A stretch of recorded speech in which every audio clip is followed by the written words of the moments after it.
ఆయన సన్నిధికి వచ్చిన ప్రతి వాళ్ళ కోసం సిద్ధపరిచిన ఆహారం ఉంది. ఆమెను చెప్పండి అందరు గట్టిగా. ఎవరి మీద బాధపడద్దు. నీకు సిద్ధపరిచిన ఆహారం నీకు, నాకు సిద్ధపరిచిన ఆహారం నాకు. ప్రతివానికి దేవుడు దాచి ఉంచిన సిద్ధపరిచిన ఆహారాన్ని నిర్ణయించిన కాలం ముందు దేవునికి ఇవ్వబోతున్నాడు. వాళ్ళు ఎవరో ఇల్లు కట్టారని బాధపడద్దు. నీవు 20 ఏళ్ళ నుండి చర్చికి వస్తున్నావు, వాళ్ళు 10 ఏళ్ళ నుండి మొన్నే వచ్చారు ప్రార్థనకి, ఒక 4-5 సంవత్సరాల క్రితం వచ్చారు. వాళ్ళు సడన్గా ఇల్లు కట్టారు. అప్పుడు నీవు ఆ ఇల్లు ఓపెనింగ్కి వచ్చి మనసులో 20 ఏళ్ళ నుండి మేము చర్చికి వెళ్తున్నాం హోసన మందిరానికి, దేవుడు మాకెందుకు అంటే నీ భాగం నీకు ఉంటుంది. ఆమెను చెప్పండి అందరు గట్టిగా. నీ భాగం నీకు ఉంటుంది. నీ సమయం వచ్చినప్పుడు దేవుడు నీకు ఇస్తాడు. Praise the lord. చెప్పండి గట్టిగా హల్లెలూయా. మన ప్రార్థనకు ఒక సహోదరి వస్తుంది, ఒక అమ్మాయి వస్తుంది, మనకు బాగా పరిచయమైన కుటుంబం. వాళ్ళ సిస్టర్ వాళ్ళు ఇల్లు ఓపెనింగ్కి వెళ్ళినప్పుడు ఈ అమ్మాయి ఏడ్చింది. అక్కడ వాళ్ళ అక్క వాళ్ళ ఇల్లు ఓపెనింగ్ అయితే అక్కడ ఈ అమ్మాయి ఏడ్చిందనమాట. ఏడ్చింది. ఏంటమ్మా అంటే, అన్న అందరూ మంచి మంచి జాబ్స్లో ఉన్నారన్న, సో వాళ్ళు మంచి ఇల్లు తీసుకోగలిగారు. 1కి 2 ఇళ్ళు 3 ఇళ్ళు, తోడుబుట్టిన వాళ్ళు 2 ఇళ్ళు 3 ఇళ్ళు కట్టుకొని తీసుకుంటా ఉంటే అపార్ట్మెంట్లో జనరల్గా ఉంటుంది కదండి. ఆ అమ్మాయి కళ్ళలో నీళ్ళు పెట్టింది. నాకు బాధ వేసింది అసలు. అప్పుడు నేను అన్నాను, పిచ్చిదాన్ని అట్లెందుకు ఆలోచిస్తావు, నీ భాగం ఒకటి ఉంటుంది, ఆ టైం వచ్చినప్పుడు నీకు ఇస్తాడు. అక్కడ ఒక ఇల్లు కొన్నారు, ఆ ఓపెనింగ్కి నేనే వెళ్ళాను. తర్వాత ఇంకొకటి కొన్నారు, ఆ ఓపెనింగ్ మరలా నేనే వెళ్ళాను. ఆ ఓపెనింగ్కి వెళ్ళినప్పుడు అక్కడ పాపం ఒకటంటే పెద్దగా అనిపించలేదు, రెండోది కొన్నారు, పెద్ద ఇల్లు, పెద్ద అపార్ట్మెంట్లు. మరి నేను నా భర్త ఒక చిన్న ఉద్యోగం చేసుకుంటున్నాం, అది గవర్నమెంట్ జాబ్ కూడా కాదు. సో మరి మేము ఇల్లు కట్టుకోవాలంటే ఎంత సమయం పడుతుందో అని మనసులో ఉంటుంది కదండి జనరల్గా. అప్పుడు నేను ఏడుస్తూ ఉంటే ఒకటే చెప్పి, పిచ్చిదానిలాగా బాధపడదు నాన్న, దేవుడు నీ భాగం నీకు ఉంచుంటాడు, నీ సమయం వచ్చినప్పుడు నీకు ఆ భాగం నీకు ఇస్తాడు అని చెప్పి నేను ప్రార్థన చేశాను. చాలా రోజులు గడిచిన తర్వాత దేవుడు ఇక్కడే మన గోరంట్ల నుండి, కొంచెం గోరంట్ల కూడా కాదు, మన చర్చి దాటి ఇటు కొంచెం ముందుకు వెళ్తే ఇక్కడ పెద్ద ఇల్లును దేవుడు ఆమెకు ప్రసాదించాడు. స్తోత్రం చెప్పండి గట్టిగా. ఈ మధ్యకాలం నేను వెళ్ళి ఓపెన్ చేశాను అనమాట. ఆ రోజు కన్నీళ్లతో సాక్ష్యం చెప్పింది అమ్మాయి. నేను ఇలా అనుకున్నాను, అన్న కూడా అంటాడులే, అన్నకి ఏంటి అనడానికి అంటాడు, మనకి అంత శక్తి ఎక్కడుంది, అంత సామర్థ్యం ఉంది అని అనుకుని దేవుడు ఇచ్చాడు. నీ భాగం నీకు ఉంటుంది. ఆమెను చెప్పండి గట్టిగా. దాచిపెట్టాడు. పచనకర్త, మరి మీనింగ్ ఏంటో మళ్ళీ నాకు చెప్పండి అమ్మా. వంట చేసేవాడా? వంట చేసేవాడంట.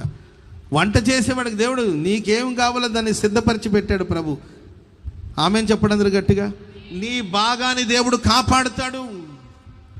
ఈరోజు నీకు దొరకలేదు, నీకు అందలేదు అంటే దాని అర్థం, ఈరోజు నీకు ఒకవేళ అందలేదు, సిద్ధపరిచి పెట్టాడు దేవుడు. పిలువబడిన వాళ్ళ కోసం సిద్ధపరిచిన ఆశీర్వాదం. ఆ సమయం వచ్చినప్పుడు దేవుడు ఖచ్చితంగా ఆ సిద్ధపరిచిన ఆహారాన్ని దేవుడు నీకు దయచేస్తాడు. హల్లెలూయా. అలాగ నీవు ఆ భాగంలోకి రాకపోయినా ఎట్టట్టు తీసుకొస్తాడు దేవుడు నిన్ను. ఇస్సాకు విత్తనాలు విత్తినప్పుడు, నూరంతలుగా పంట పండినప్పుడు మత్సరపడ్డారు కానీ గొడవ పడ్డారు ఎవరైనా? ఇస్సాకు విత్తనాలు వేశాడు, నూరంతలుగా పంట పండింది, మత్సరపడ్డారు అందరూ, ఈ నాకన్నా గొప్పవాడైపోతున్నాడు అని మత్సరపడ్డారు తప్ప గొడవలు పడ్లా. సరే, ఆ ఇస్సాకు అక్కడి నుండి వెళ్ళి ఓ చోట వాళ్ళ నాన్నగారు త్రవ్విన బావుల్ని శత్రువులు పూడ్చివేస్తే వాళ్ళ నాన్నగారి స్వాస్థ్యాన్ని ఆయన మరలా స్టార్ట్ చేశాడు అనమాట. బావులు త్రవ్వాడు. వెంటనే గొడవకు వచ్చారు. కొన్నిసార్లు మనం అదే యేసయ్య గారు రాశారు, పరవాసినైతిని వాగ్దానములకు వారసత్వమున్నను, పరవాసినైతిని వాగ్దానములకు వారసత్వం ఉన్నా కూడా పరదేశీలాగా బతుకుతుంటా.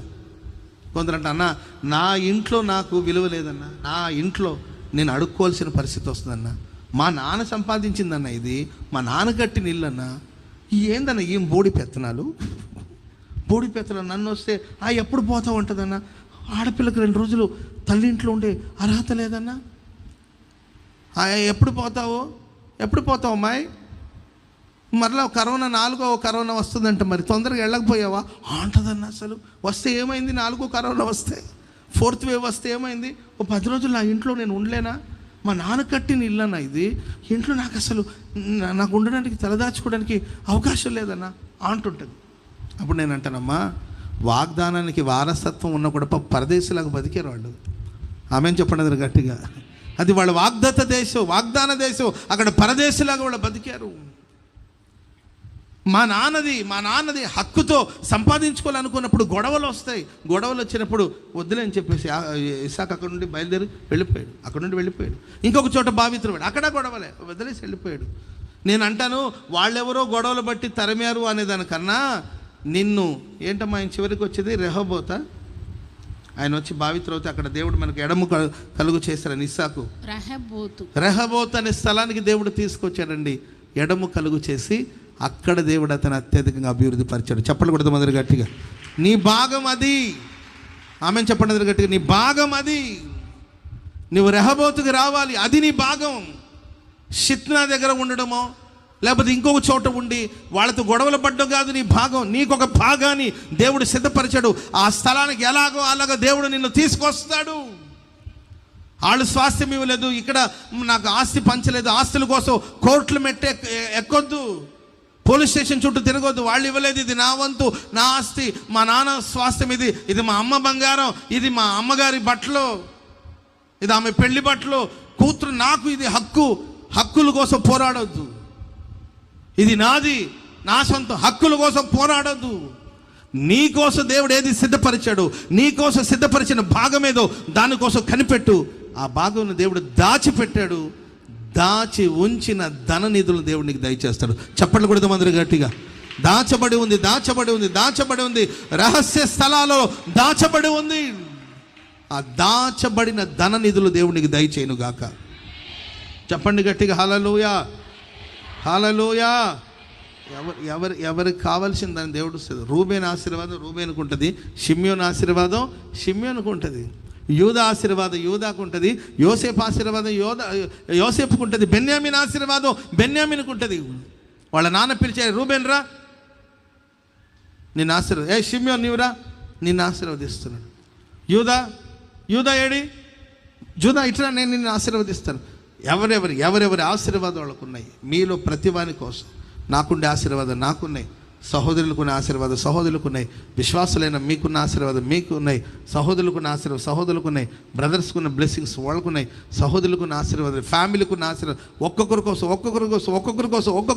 ఒక భాగాన్ని దేవుడు దాచి ఉంచాడు, ఆజ్ఞాపించాడు, పచనకర్తకు చెప్పి పెట్టాడు, ఇలా రాబోతున్నాడు బెన్యామీను గోత్రం నుండి, అతని కోసం ఫలానా భాగం సిద్ధపరిచి ఉంచు. 30 మందికి పెట్టిన భోజనాలు 30 మందికి ఉంది, నీకుండవలసిన భోజనం నీకు సిద్ధపరచబడి ఉంది. ఆ సిద్ధపరిచిన ఆహారం నీకు దయచేస్తారు. హల్లెలూయా. చెప్పండి అందరు గట్టిగా హల్లెలూయా.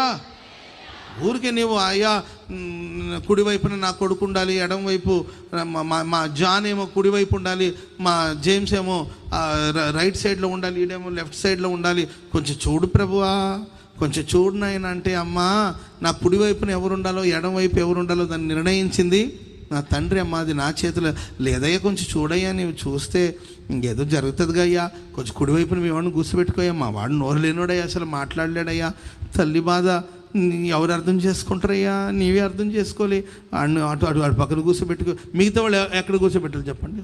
అమ్మ కాబట్టి ఏ అమ్మ అయినా తన బిడ్డల గురించి ఆలోచిస్తుంది. Praise lord. అమ్మా నా కుడివైపున ఎవరు ఉండాలో ఎడమ వైపు ఎవరు ఉండాలో దాన్ని తండ్రి నిర్మించారు. కుడివైపున ఎడమ వైపున ఎవరిని పెట్టాడు దేవుడు చెప్పండి. ఎవరెవరు ఉన్నారు కుడివైపున ఎడమ వైపున?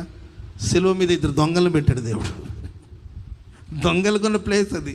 ఈమె ఆయా కుడివైపున ఒకరు అమ్మ ఎవరికి ఏ భాగాన్ని సిద్ధపరిచాడో తెలీదు. స్తోత్రం చెప్పండి అందరూ గట్టిగా. కాబట్టి నీ భాగం నీకు ఉంటుంది, నీ స్వాస్థ్యం నీకు ఉంటుంది. నీకేమి ఇవ్వాలనుకున్నాడో దాన్ని దేవుడు ఖచ్చితంగా నీకు ఇస్తాడు. Praise lord. నీకు ఇల్లు కావాలంటే ఇల్లు, నీ స్థలాలు కావాలంటే స్థలాలు, ఆ ఓన్ హౌస్ దేవుడు ఇస్తాడు. ఆ ఇండిపెండెంట్ హౌస్ కావాలంటే ఇండిపెండెంట్ హౌస్, అపార్ట్మెంట్లో పెట్టాలంటే అపార్ట్మెంట్లో, గుంటూరులో కావాలంటే గుంటూరులో, ప్రైజ్ లార్డ్, గోరంట్లలో కావాలంటే గోరంట్లలో. దేవుడు మన కోసం దాచి ఉంచిన మేలు ఎంతో గొప్పది.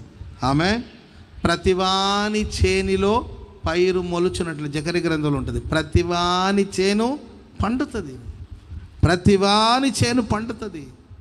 వర్షాన్ని దేవుడు కుమ్మరిస్తాడు. నీవు ఆ చేనులో నీవు ఒడ్లు పండిస్తున్నావా, గోధుమలు పండిస్తున్నావా, రాగులు పండిస్తున్నావా,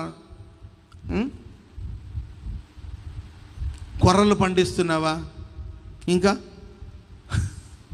రకరకాల పంటలు వచ్చినాయి కదా, జొన్నలు పండిస్తున్నావు, నువ్వేం పండిస్తావో నీ చేను పండేటట్లు ప్రభు చేస్తాడు. దీవెనకరమైన వర్షణ ప్రతివాని చేను, ఏ భేదం లేదండి. పిలువబడిన ప్రతివాని కోసం దేవుడు ఏదో స్వాస్థ్యాన్ని దాచి ఉంచాడు. దేవుడు దాన్ని దయచేయునుగాక.